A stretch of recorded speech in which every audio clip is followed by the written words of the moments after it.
실무협상단은 의제협상을 이어가고 있는데요. 북미 정상회담 과연 상징성을 넘어서 실질적인 성과를 거둘 수 있을지 세계의 핵 담판에 또 한 번 세계의 시선이 쏠리고 있습니다. 전 통일부 장관 지내셨죠? 정동영 민주평화당 대표와 내용 짚어보죠.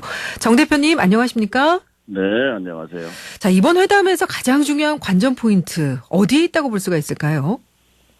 베트남의 길이라고 생각합니다. 베트남의 길이요? 출발부터 지금 세계의 이목을 집중시키고 있지 않습니까? 그렇죠. 지금 이 시간에도 달리는 전용 열차 속에 김정은 위원장이 있을 텐데요. 네네. 어젯밤 중국 대륙을 이제 가로지르면서 네네. 달리고 있을 텐데 많은 걸 보고 많은 걸 생각하겠지요. 출발 환송을 한 뒤에 평양중앙텔레비전은 이렇게 보도했어요. 조국과 인민의 부강과 번영을 위해 머나먼 길을 나섰다 하고 보도했는데요. 베트남의 길을 가기 위한 길을 가고 있다라고 보입니다. 그리고 그 장소가 또 베트남이잖아요. 그렇죠. 그래서 베트남의 그 장소성이지만 단순히 장소가 아니라 그것이 베트남 자체가 메시지라고 생각합니다. 그 말씀은 김정은 위원장이 이 빅딜로 가기 위한 어떤 통큰 결단을 내릴 것이다라고 지금 보시는 건가요? 이미 전략적 결단은 작년 판문점 선언 또 싱가포르 합의 등에서 충분히 담겼죠. 이제 그것을 실천하는 일, 행동으로 옮기는 일이 남아있는 거죠. 실무협상단이 의제협상을 이어가고 있는데 이제 디테일한 부분을 두고 이제 첨예하다 이런 얘기가 나옵니다. 이 디테일한 부분이라는 게 스몰 딜, 빅 딜, 또 미들 딜 이런 협상의 크기나 범위를 가늠하는 부분이 될까요? 어떻게 전망을 하고 계세요? 그러니까 결국 이제 싱가포르에서는 총론 큰 3개 항에서 총론을 이제 얘기했잖아요. 북미 관계 그리고 평화 체제 그리고 완전한 비핵화. 근데 이제 여기에 12가지 의제를 논의했다 이렇게 비건 대표가 저희들이 문희상 국회의장과 여야 5당 대표가 워싱턴에 갔을 때 얘기한 바가 있어요. 그러니까 12개 사안이면은 한 주제당 4-5개로 이제 구체적인 얘기를 하고 있다는 얘기인데, 거기에 단어 하나하나, 글자 하나하나를 두고 지금 밀고 당기기가 치열하다고 볼 수 있죠. 결과를 예단하기는 어렵겠습니다만은, 지난해 폼페이오 국무장관과 함께 4차례 북한을 다녀온 앤드루 김 전 중앙정보국 코리아 미션 센터장이 비핵화 로드맵은 핵미사일 시험 중단과 포괄적 신고 및 전문가 사찰, 핵무기, 운반체, 핵물질 폐기, 그리고 핵 확산 금지 조약 재가입 이렇게 설명을 하고 상응 조치로 제재 완화와 연락사무소 개설, 테러 지원국 지정 철회, 종전선언 평화협정, 군사협력 이걸 들었는데 이제 이게 이제 전 세계가 바라는 빅딜이 되겠죠. 여기에 이번 회담의 성공 여부가 걸려 있는 거 아니겠습니까? 저는 일단 김정은 위원장이 전략적 결단을 내렸고 트럼프 대통령은 구체적인 결과물을 지금 간절히 원하는 입장이고 그래서 이미 두 정상 간에 합의하기로 하고 지금 정상회담을 하는 거지요. 실무 준비를 하는 것이니까요. 구체적으로 어떤 내용이 담길지는 지금 실무단이 끝나봐야 되고 또 실무 협상과 상관없이 그 연장에서 이제 정상 간에 아마 단독회담, 확대회담, 산책회담 여러 가지 이제 담판이 있을 텐데요. 거기서 트럼프 대통령이 늘 강조하는 게 우리 둘이는 케미스트리 화학적 결합이 맞다 이런 얘기를 하는데 케미가 잘 맞는다 요즘 말로. 아마 통큰 거래가 이루어질 가능성이 있다고 저는 봅니다. 그런데 또 일각에서는 이게 핵 미사일 동결에 그치게 될 수도 있지 않겠느냐. 그렇다면 핵 동결이나 ICBM 폐기 정도 수준에서 대북 제재 빗장이 열리는 거 아니냐 이런 우려도 있거든요. 말씀하신 대로 이제 해체나 파괴가 아닌 동결을 미국 정부가 얘기하는 것을 보면 완전한 비핵화가 아니지 않느냐, 스몰 딜이다. 그렇죠. 등등의 이제 의문을 제기하는데요. 좀 크게 볼 필요가 있어요. 찾아 구구에 매일 게 아니라. 예. 동시에 또 미국 정부가 말하는 것은 백악관이나 국무성이 말하는 것은 그 완전한 비핵화를 계속 얘기하는 것과 동시에 북한이 폼페이오 장관에게 플루토늄 플러스 고농축 우라늄 시설 해체까지도 약속한 바 있지 않느냐고 상기하고 있거든요. 네네. 그러니까 상식적으로 따지면 그 미국이 얘기하는 동결이라는 말은 비핵화, 완전한 비핵화 조처의 입구로서 동결을 해석하는 것이 타당하다고 봅니다. 예. 근데 이 비핵화 개념이 또 서로 다른 게 아니냐라는 지적도 있는데 이번 실무 협상을 통해서 그런 부분에 대한 인식 차이를 없애는 것도 중요하지 않겠습니까? 무슨 차이냐면은 이제 우리는 이제 그 미국이 28년 전에 91년이죠. 예. 미국이 군산에 있는 전술핵 탄두를 모두 가져갔어요. 철수했어요. 150개 남아있던 거를.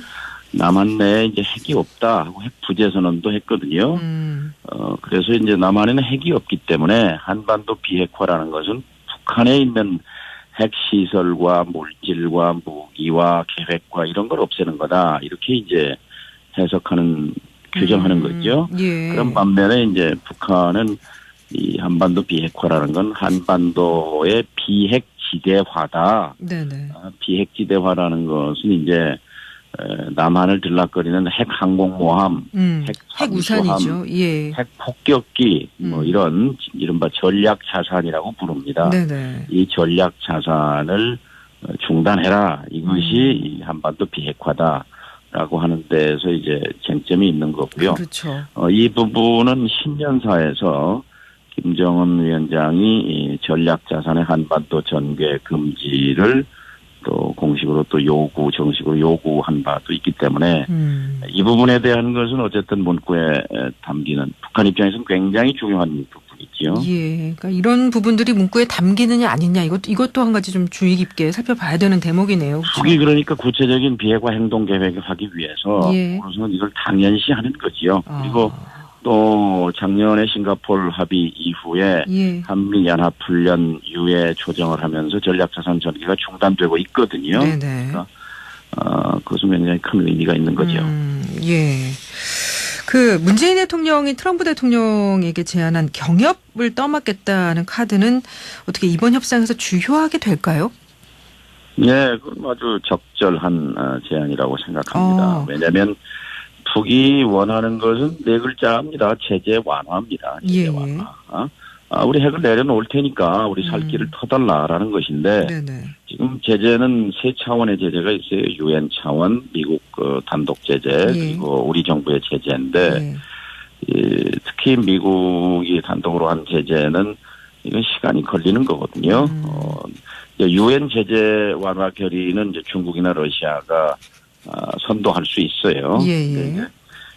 남북 경협은 당장 효력을 발생하는 것이죠. 그리고 우리 입장에서는 나쁠 것이 없는 것이 남북 협력은 원래 해왔던 거예요. 박근혜 이명박 정부 때 중단시키고 한 것이지. 그리고 또 계속 그 북미가 쌍방으로만 이렇게 협상하고 거래가 치달아가는 것이 과연 길게 볼 때 한반도의 미래 이익이 될 것인가 하는 점을 생각해 보면 이 남북미 삼각축을 복원한다는 의미도 있는 거죠. 근데 지금 이제 북한이 이렇게 협상 테이블에 나오게 된 계기가 그동안 북한을 국제사회가 완전하게 제재를 했기 때문에 나오게 된 것이다. 그래서 만약에 이번에 뭐 완전한 비핵화가 이루어지지 않은 상태에서 일부라도 뭐 경협이라든지 이런 걸 통해서 대북 제재 해제가 이루어진다면 이 대북 협상력이 또 약화되는 게 아니냐 이런 얼마 전에 미국 방문하고 오셨습니다마는 미 의회를 비롯한 주요에서는 이런 또 입장과 의견을 내고 있는 부분이지 않습니까? 그렇죠. 미국과 한국의 이제 강경파 보수적인 시각을 가진 분들은 그렇게 봅니다. 제재 때문에 나온 것이다. 그런데요. 제재는 수십 년 동안 되어왔던 거고요. 지난 또 10여 년 동안 유엔 제재가 10차례, 미국 제재도 뭐 수십 차로 이렇게 됐지만 계속 뭐 미사일 쏘고 핵실험하고 미사일 쏘고 해왔잖아요. 근데 제재도 작용을 했겠지만 보다 크게는 이 방향을 바꾼 겁니다. 그러니까 예. 전략적 결단이라고 모아지는데요. 10년 전에 한 번 했어요. 예. 전략적 결단을. 그게 뭐냐면 2005년 9.19 공동선언이라는 게 있었잖아요. 예, 미중 일러 남북 6나라가 베이징에 모여서 그때 제가 통일부 장관 할 때입니다만 예.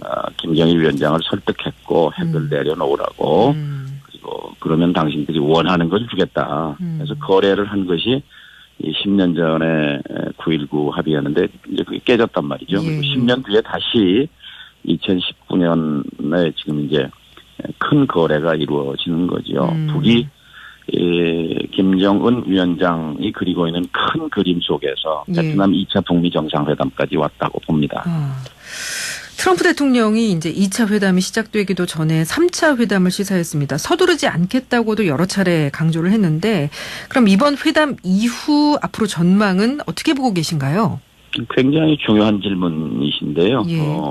하노이 이후를 봐야 합니다. 예, 예. 우리는 그동안 70년 이 고정관념에 사로잡혀 있는데요. 눈을 좀 뜰 필요가 있습니다. 그래서 인식의 대전환이 필요한데요. 네. 트럼프 대통령은 지금 벌써 내년 11월이면 대통령 선거입니다. 네네. 올해 말부터는 이제 경선에 들어가거든요. 예. 그래서 지금 자신이 대외 정책에 있어서 유일하게 성과라고 내세울 만한 것이 이제 북핵 문제인데 이것을 3차, 4차 정상회담으로 당연히 끌고 가려고 하겠지요. 예. 그러고요. 그다음에 북은 지난주에 노동신문에서 이런 기사를 썼어요. 네네. 이 비핵화의 결단은 김정은 위원장이 알렉산더 대왕이 골디우스의 매듭을 단칼에 잘랐듯이 예. 그런 결단으로 이루어진 것이다. 그리고 또 굉장히 주목할 만한 얘기를 했는데 네. 우리는 되돌아갈 수 없는 길에 들어섰다. 이런 얘기를 했어요. 그래서 예. 우리는 계속해서 북이 핵을 내려놓겠느냐 또 김정은을 믿을 수 있느냐 이런 해묵은 수구 보수적인 시각을 좀 벗어나서 백두산을 알프스같이 만들겠다 하는 그런 좀 큰 비전을 가지고 볼 필요가 있습니다.